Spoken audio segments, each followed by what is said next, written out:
하나님의 말씀은 사도행전 3장 11절에서 26절에 있는 말씀입니다. 사도행전 3장 11절에서 26절에 있는 말씀입니다. 성경을 다 찾으신 줄 알고 우리 11절부터 26절까지 함께 읽도록 하겠습니다. 나은 사람이 베드로와 요한을 붙잡으니 모든 백성이 크게 놀라며 달려나가 솔로몬의 행각이라 불리는 행각에 모이거늘 베드로가 이것을 보고 백성에게 말하되 이스라엘 사람들아, 이 일을 왜 놀랍게 여기느냐? 우리 개인의 권능과 경건으로 이 사람을 걷게 한 것처럼 왜 우리를 주목하느냐? 아브라함과 이삭과 야곱의 하나님 곧 우리 조상의 하나님이 그의 종 예수를 영원롭게 하셨느니라. 너희가 그를 넘겨주고 빌라도가 놓아주기로 결의한 것을 너희가 그 앞에서 거부하였으니 너희가 거룩하고 의로운 일을 거부하고 도리어 살인한 사람을 놓아주기를 구하여 생명의 주를 죽였도다. 그러나 하나님이 죽은 자 가운데서 그를 살리셨으니 우리가 이 일의 증인이라. 그 이름을 믿음으로 그 이름이 너희가 보고 아는 이 사람을 성하게 하였나니 예수로 말미암아 난 믿음이 너희 모든 사람 앞에서 이같이 완전히 낫게 하였느니라. 형제들아, 너희가 알지 못하여서 그리하였으며 너희 관리들도 그리할 줄 아노라. 그러나 하나님이 모든 선지자의 입을 통하여 자기의 그리스도께서 고난받으실 일을 미리 알게 하신 것을 이와 같이 이루셨느니라. 그러므로 너희가 회개하고 돌이켜 너희 죄 없이 함을 받으라. 이같이 하면 새롭게 되는 날이 주 앞에로부터 이를 것이요 또 주께서 너희를 위하여 예정하신 그리스도 곧 예수를 보내시리니 하나님이 영원 전부터 거룩한 선지자들의 입을 통하여 말씀하신 바 만물을 회복하실 때까지는 하늘이 마땅히 그를 받아두리라. 모세가 말하되 주 하나님이 너를 위하여 너희 형제 가운데 나 같은 선지자 하나를 세울 것이니 너희가 무엇이든지 그의 모든 말을 들을 것이라. 누구든지 그 선지자의 말을 듣지 아니하는 자는 백성 중에서 멸망을 받으리라 하였고 또한 사무엘 때부터 이어 말한 모든 선지자도 이때를 가리켜 말하였느니라. 너희는 선지자들의 자손이요 또 하나님이 너희 조상과 더불어 세우신 언약의 자손이라.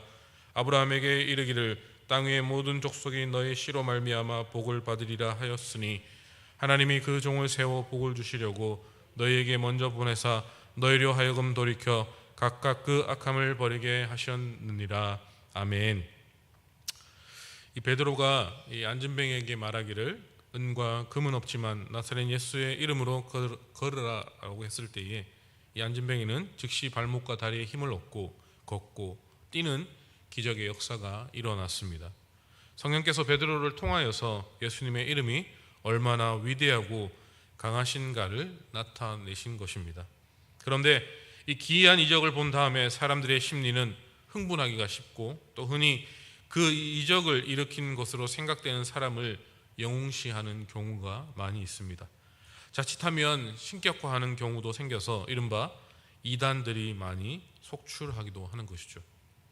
그러므로 우리들은 조심하여야 하는 것이죠. 어떤 이적을 행하는 사람이라도 그 사람을 신격화하는 잘못을 범해서는 안 된다라는 것입니다. 또한 은사와 능력을 받은 사람은 아무리 주위 사람들이 신격화하고 우상화하여도 그 욕심을 뿌리칠 수 있는 믿음을 가져야 한다라는 것이죠. 우리 다 함께 11절 말씀을 한번 읽어보겠습니다. 11절 말씀. 나은 사람이 베드로와 요한을 붙잡으니 모든 백성이 크게 놀라며 달려나가 솔로몬의 행각이라 불리는 행각에 모이거늘.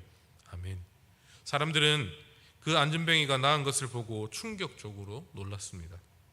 그의 놀라운 치유에 대한 소식이 성전에 두루 퍼졌습니다.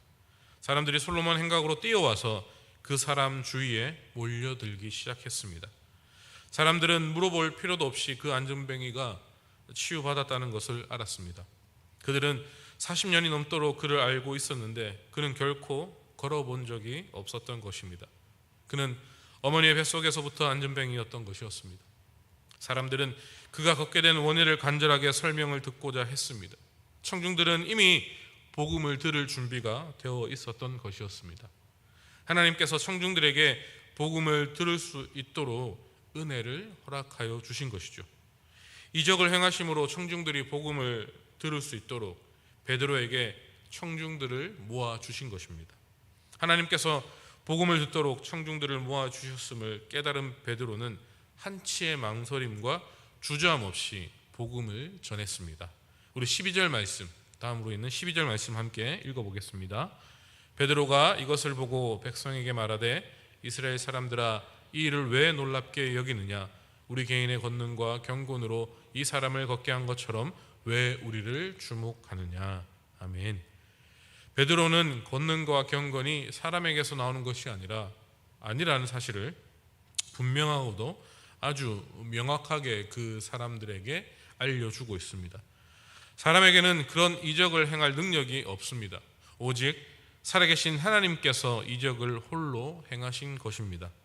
왜 하나님이 홀로 이적을 행하시는 것입니까? 그 이유를 정확하게 알아야 이런 이적들을 이해할 수가 있는 것이죠. 하나님이 이적을 행하심은 그 이적을 통하여서 예수님을 믿게 하여 생명을 얻게 하기 위하여 이런 이적들을 행한다라는 것이죠. 마태복음 9장에 보면 예수님이 중풍병자를 치유하는 이적을 행하시면서 다음과 같이 말씀하고 있습니다. 마태복음 9장 6절 말씀 제가 한번 읽어보겠습니다.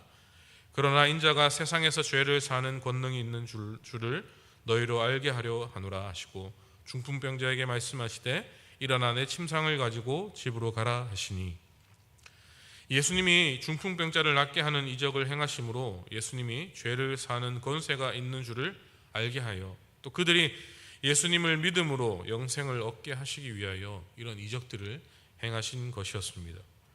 그러므로 이적은 바로 영생과 관련된 것입니다. 출애굽기 14장에 보면 하나님이 모세를 사용하셔서 홍해 바다를 가르시고 이집트인들을 수장하는 이적들을 행하셨습니다. 그 이적의 소문을 들은 여리고 성의 기생 라합은 여호수아 2장에서 마음의 문을 열고 오직 하나님만이 참 하나님 것을 믿음으로 고백하여 그의 육체적 구원과 영원히 구원받는 은혜를 경험하게 됩니다. 그러나 이 이적의 소문을 들은 여리고성의 백성들은 간담이 녹아서 더 마음의 문을 닫고 성문의 문을 빗장으로 잠그어 육체와 영혼이 멸망하게 되었다라는 것이죠. 이와 같이 이적은 이적을 통하여서 신자와 불신자를 나누는 잣대가 된다라고 말씀하고 있습니다. 우리 다음으로 13절 말씀을 함께 보겠습니다. 아브라함과 이삭과 야곱의 하나님 곧 우리 조상의 하나님이 그의 종 예수를 영화롭게 하셨느니라. 너희가 그를 넘겨주고 빌라도가 놓아주기로 결의한 것을 너희가 그 앞에서 거부하였으니. 아멘.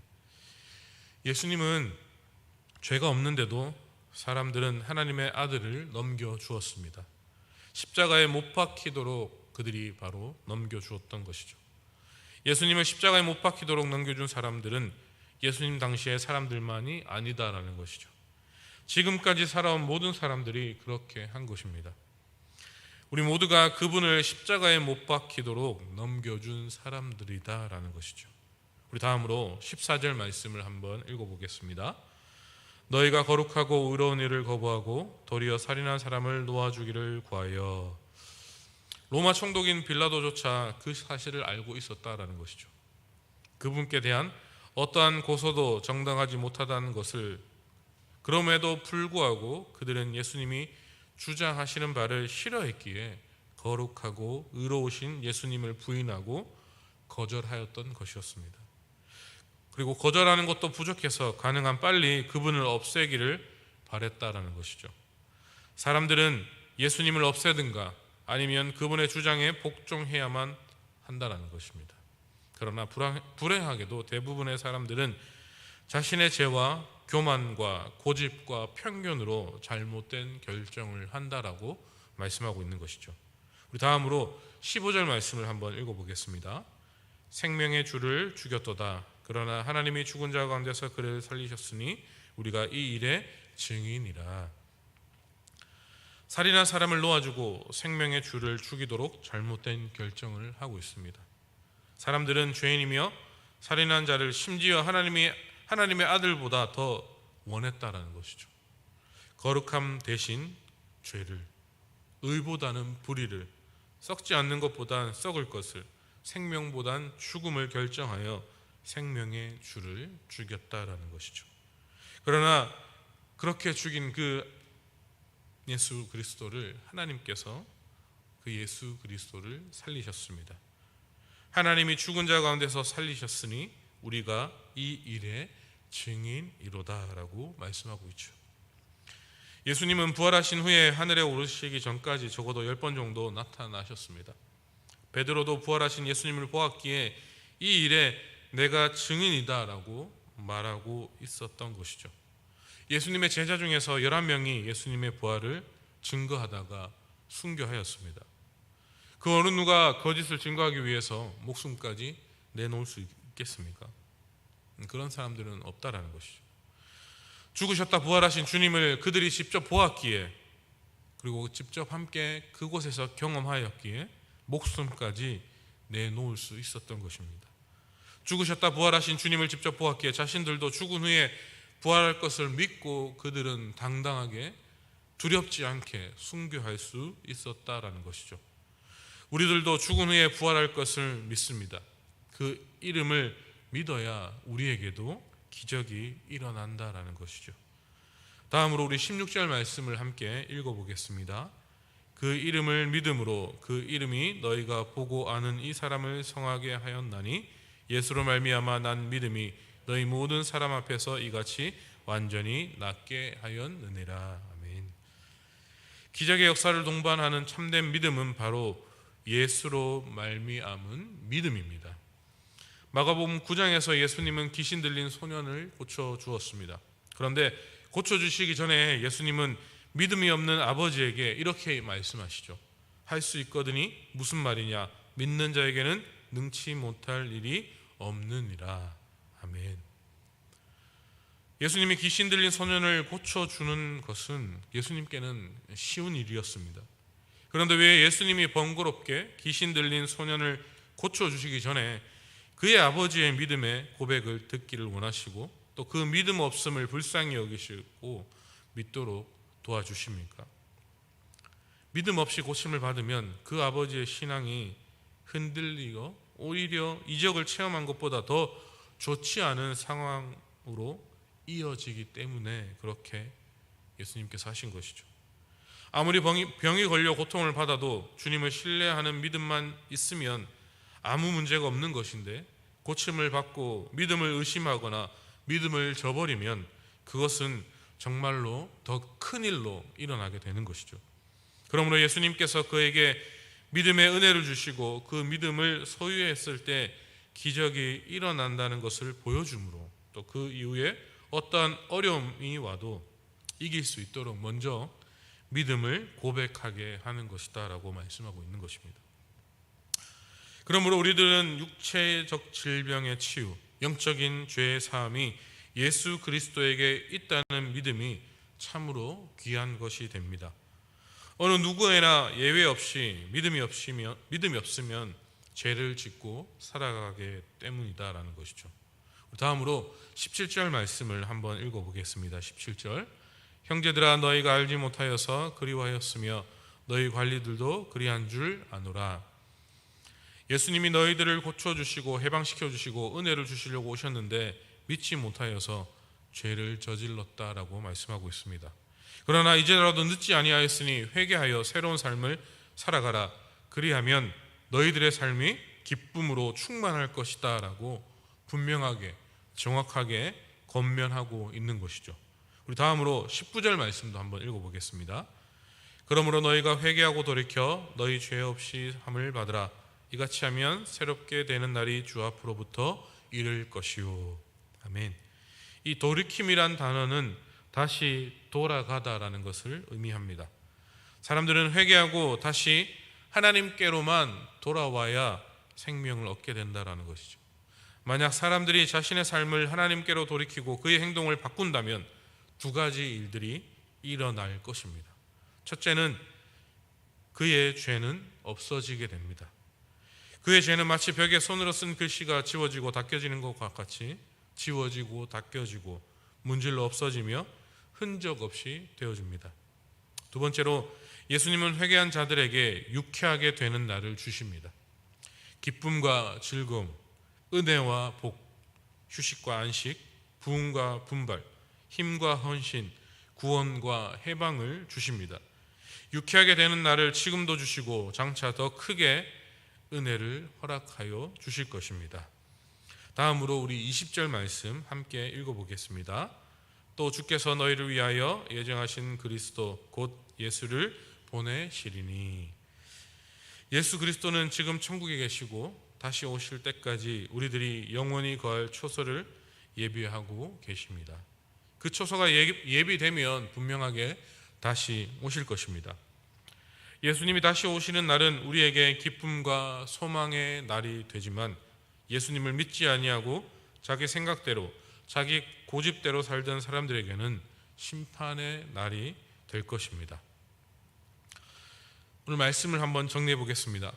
사도 베드로가 사역했던 그 시대에 이적을 보고 사람들이 많이 몰려들었던 것 같이 우리들이 살아가는 지금 이 시대도 이적을 보고자 많은 사람들이 몰려듭니다. 또 그로 인하여 많은 부작용이 일어나는 것이 현실이다라는 것이죠. 잘못된 가르침을 받은 사람들이 그것에 미혹되어서 낭패를 당하는 것을 우리들은 신문이나 정보 매체를 통해서 자주 듣게 됩니다. 아주 안타까운 현실이죠. 그러나 그런 부작용이 일어난다고 해서 그 이적 그 자체를 부인하고 멀리하는 것은 올바른 신앙인의 모습이 아니다라는 것이죠. 이적은 지금도 필요합니다.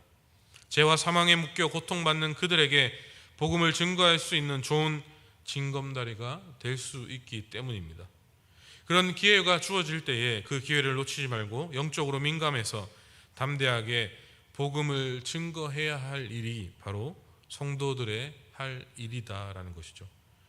우리에게 구원받은 감격이 있다면 우리들은 복음을 증거할 수 있습니다. 하나님의 은혜로 영원히 멸망받아 마땅한 우리들을 선택하시어 하나님의 자녀로 삼아 주셨기에 감사함으로 증거할 수 있어야 한다라는 것이죠. 복음을 증거하는 이 특권은 아브라함의 육체적인 혈통을 갖고 있는 이스라엘 사람도 누리지 못하였던 특권입니다. 이스라엘 백성이라 할지라도 영으로 거듭나지 아니하면 메시아를 알 수 없고 믿을 수 없기에 복음을 증거할 수 없게 되는 것이죠. 우리들은 영적으로 거듭났기에 하나님의 자녀가 되었습니다. 이 사실을 믿으십니까? 하나님의 자녀로 거듭난 자는 기쁨과 환희와 안식과 평화가 일어납니다. 이 평화와 안식은 그 어느 누구도 빼앗을 수 없는 것입니다. 예수님은 다시 오신다라는 것이죠. 구름 타고 다시 오실 것입니다. 우리들이 거할 초소가 예비되면 분명하게 다시 오실 것입니다. 그날이 속히 오기를 소망하면서 예수님이 오시는 그날까지 영혼 구원에 총력을 기울이는 저와 운하교회 성도님들이 다 되시기를 간절히 바라겠습니다. 아멘. 제가 한번 기도하겠습니다.